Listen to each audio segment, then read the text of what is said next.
आप उनके बराबरी में भी खड़े रहें, वो नहीं चाहते कि आप उनके बराबरी में बैठे। तो ये रिजर्वेशन का प्रॉब्लम नहीं है, ये इनकी सोच का प्रॉब्लम है। ये चाहते हैं SC ST के तौर पर, OBC के तौर पर जो रिजर्वेशन दिया जाता है उसको खत्म कर दिया जाए, लेकिन उनका रिजर्वेशन जो EWS के तौर पर दिया जाता है वो उनको खत्म नहीं करना है। तो आपको समझना पड़ेगा ये रिजर्वेशन प्रॉब्लम नहीं है, प्रॉब्लम है उनकी मानसिकता।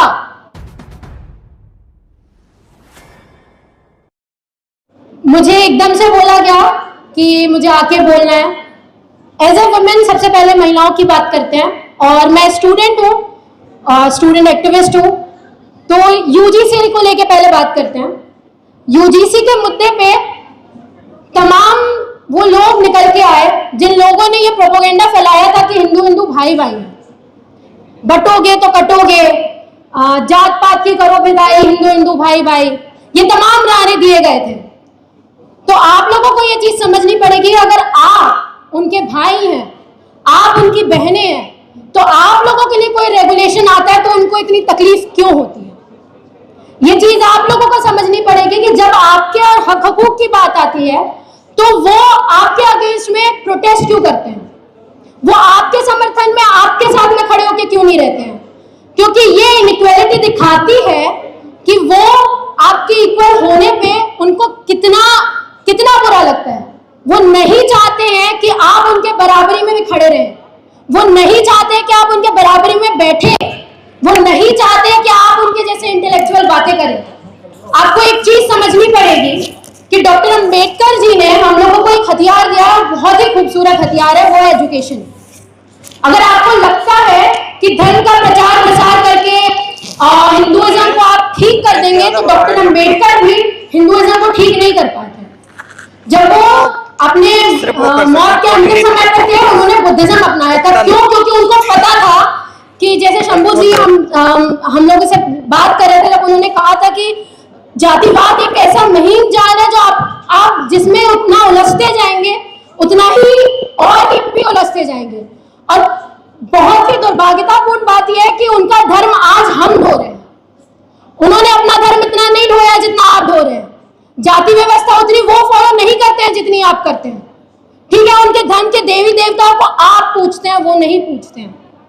धर्म की रक्षा करने की बात, मंदिरों मस्जिदों की बात आती है तो आप उनकी रेल में सबसे पहले शामिल होते हैं।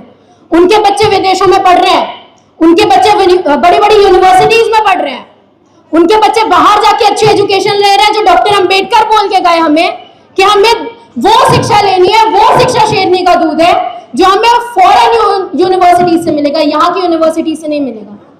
यहाँ के लोगों ने तो बहुत अच्छा हम लोगों को नीचा दिखाने का एक तरीका ढूंढ लिया है जिसको कहते हैं रिजर्वेशन। उन्होंने ये चीज बोल दी कि इनके अंदर में हिम्मत नहीं है, मेरिट नहीं है, इसलिए इनको रिजर्वेशन चाहिए। बहुत आसानी से तो बोल दिया उन्होंने ये चीज। लेकिन अभी तो हाल ही में हमारे पास में एक डेटा आया UPSC का, जिसमें ये चीज बताई गई कि हमारे बच्चे रिटर्न में तो बहुत अच्छा क्वालिफाई कर लेते हैं, लेकिन उनको इंटरव्यू में कितने कम नंबर दिए जाते हैं, ये आपसे और मुझसे किसी से नहीं छुपा है। तो ये रिजर्वेशन का प्रॉब्लम नहीं है, ये इनकी सोच का प्रॉब्लम है।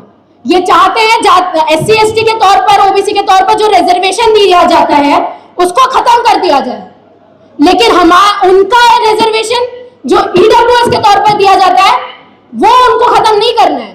क्यों? वो हमको बोलते हैं ना कि हमें डर लगता है मेरिट से। आपके पास में मेरिट नहीं है, आपको भी जरूरत नहीं होनी चाहिए। फिर तो क्यों जरूरत है आपको रिजर्वेशन की? आपको भी लड़ लेना चाहिए।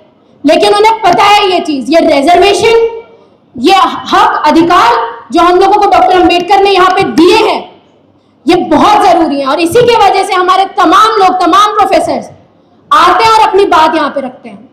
मैं आपको एक एग्जांपल दे रही हूँ। गलगोटिया यूनिवर्सिटी में तो रिजर्वेशन नहीं है, प्राइवेट यूनिवर्सिटी है वो। तो इतना क्यों देश का बेड़ा गर्क कर दिया? ग्लोबली तो ट्रोल कर दिया आपने हमें। वहां पे ढूंढ रहे हैं तो एक OBC को कि उसके ऊपर सारा ठिकरा फोड़ दिया जाए। तो आपको समझना पड़ेगा ये रिजर्वेशन प्रॉब्लम नहीं है, प्रॉब्लम है उनकी मानसिकता। प्रॉब्लम है कि वो नहीं चाहते कि आप उनके साथ में रहें। प्रॉब्लम ये है कि आप आके उनसे सवाल कर रहे हैं ना, वो उनको सबसे ज्यादा खटकता है। और आपको समझना पड़ेगा, जब देश का इतना खराब तरीके से बंटवारा हो रहा हो, जातियों में हमको बांट दिया जा रहा हो, धर्म में हमको बांट दिया जा रहा हो, यूनिवर्सिटीज के अंदर बच्चों को बांट दिया जा रहा हो, आपको ये चीज समझनी पड़ेगी कि हमको वापस डॉक्टर अंबेडकर को पढ़ने की जरूरत है। अगर आपको ऐसा लगता है कि धर्म की पालकी ढो के आप देश को बहुत अच्छा बना लेंगे तो ये बिल्कुल नहीं होने वाला। अगर ये करना होता तो डॉक्टर अंबेडकर की भी ये चीज करके जा चुके होते हैं। और डॉक्टर अंबेडकर को हमने बहुत ही कम फ्रेम में नाप लिया है। डॉक्टर अंबेडकर ने कभी अपनों की बात नहीं की, उन्होंने सभी की बात की है। जो महिलाएं यहाँ पे बैठी हुई ना, और आई डोंट नो अगर ब्राह्मण महिलाएं भी होंगी यहाँ पे, आपकी बात डॉक्टर अंबेडकर ने की, हिंदू कोड बिल पास करके की। आपके लोग तो उसको टालने में लगे थे, आरएसएस ने तो उनका पुतला जलाया था जब वो जिंदा थे कि आप हिंदू कोड बिल के ऊपर कैसे काम कर रहे हैं। Right to adoption act, right to maintenance act, तलाक लेने का अधिकार, हर चीज का अधिकार, प्रॉपर्टी में जो आप लड़ते रहते हैं ना कि प्रॉपर्टी में मुझे हक चाहिए, महिलाओं को हक चाहिए, बेटी को हक मिलना चाहिए, ये सारे तमाम अधिकार डॉक्टर अंबेडकर आपको देके गए हैं। आपके देवी देवता नहीं आए। तो आपको ये चीज समझनी पड़ेगी। और सबसे पहली बात, महिलाओं को, आपको क्या लगता है हमारे अंदर गट्स नहीं है? सबसे ताकतवर होती है महिलाएं। आप अपना घर संभालते हो, आप ऑफिस संभालते हो, आप बच्चों को संभालते हो, आप सब कुछ संभालते हो, तो आप देश भी चला सकते हो, आप नीतियां भी बना सकते हो, आप लोग सब कुछ कर सकते हो। ये चीज मैं आपको एक चीज बोल रही हूँ, शायद जो हमारे यहाँ पे पुरुष है आपको शायद बुरी लग जाए, लेकिन सर अगर जो महिलाएं घर को संभाल सकती है, आपके बच्चों को पढ़ा सकती है, आपके घर को इतने बेहतरीन तरीके से संभाल सकती है ना, वो देश की नीतियों को भी संभाल सकती है, वो देश में गद्दियों में भी बैठ सकती है, वो देश की राजनीति में बहुत अच्छे से संभाल सकती है। आपको आना पड़ेगा बाहर, आपको इस हकूक की लड़ाई में लड़ना पड़ेगा। और मुझे बहुत खुशी हो रही है इतनी महिलाएं देख के, बहुत अच्छा लग रहा है मुझे। बस एक कमी है जो आप पूरी कर लीजिए, उसके बाद आपको और हमें आगे जाने से कोई नहीं रोक सकता। वो ये कि आप उनकी धर्म की पालकी ढोना बंद करिए, क्योंकि जब जब आप इनकी धर्म की पालकी ढोते हैं, आप साइंटिफिक टेम्परामेंट छोड़ के आते हैं जो भारत का संविधान हमको देता है। डॉक्टर अंबेडकर ने हमेशा ये चीज बोली कि आप अपने धर्म को तो जरूर पालन करिए, लेकिन साथ में साइंटिफिक टेम्परामेंट डेवलप करिए। तो वो साइंटिफिक टेम्परामेंट जब तक आप धर्म को नहीं छोड़ेंगे नहीं आएगा। एक आखिरी बात बोलूंगी और अपने स्थान ग्रहण करूंगी। मुझे नहीं पता कितने लोगों को ये चीज पता है, चाइना में जब वॉर हो रहा था, माओ जेडोंग का टाइम था, तो माओ जेडोंग ने एक बहुत खूबसूरत कोटेशन दी थी कि धर्म एक कफीन की तरह है, अगर आपको जितना चटाया जाए ना उतनी ही आपको उसकी आदत पड़ेगी। ये कमी है हमारे अंदर में कि हम लोग बहुत ज्यादा धन कर रहे हैं।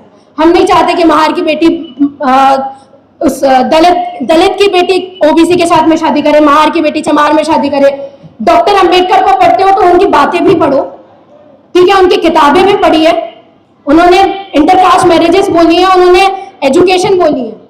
और अभी फिलहाल में मेघालय जी छाए हुए हैं, है ना, उनको तो पढ़ने लिखने से एलर्जी है, उनसे तो किताबें खुलती नहीं है। और ये आपके पास में बहुत बड़े हथियार है कि आप किताबें खोलिए और उनसे आंख में आंख डालकर ये पूछ सके कि आपको आपके ग्रंथों के बारे में कितना पता है और आपको देश के संविधान के बारे में कितना पता है। ये लड़ाई हम लोग बहुत अच्छे से लड़ सकते हैं और बहुत सही तरीके से लड़ सकते हैं। बस हम लोग लड़ना नहीं चाहते, हम लोग घर से बाहर निकलना नहीं चाहते। हमारे जैसे कुछ स्टूडेंट, प्रोफेसर रतनलाल सर जैसे, नवीन जी जैसे, शंभू सर जैसे बहुत कम लोग बाहर निकल के आते हैं। आपका सपोर्ट बहुत ज्यादा जरूरी है। और आज का संघर्ष सड़कों पर है और हमको वहीं से सारे न्याय मिलेंगे। ये बात आप याद रखिए, सरकार कोई भी हो, हक हकूक हमें हमारा छीन के लाना पड़ेगा। डॉक्टर अंबेडकर ने भी कांग्रेस का टाइम था और अपने हक हकूक छीन के लाए थे। अगर उनका मन होता ना अपनी पार्टी बना के सबसे पहले वो पीएम पोजीशन में बैठ के वो बोलते कि मैं अपने लोगों के लिए हक हकूक छीन के लाऊंगा, लेकिन उन्होंने ऐसा नहीं किया। तो ये सारी बातें, कुछ चीजें सुधारने की जरूरत है।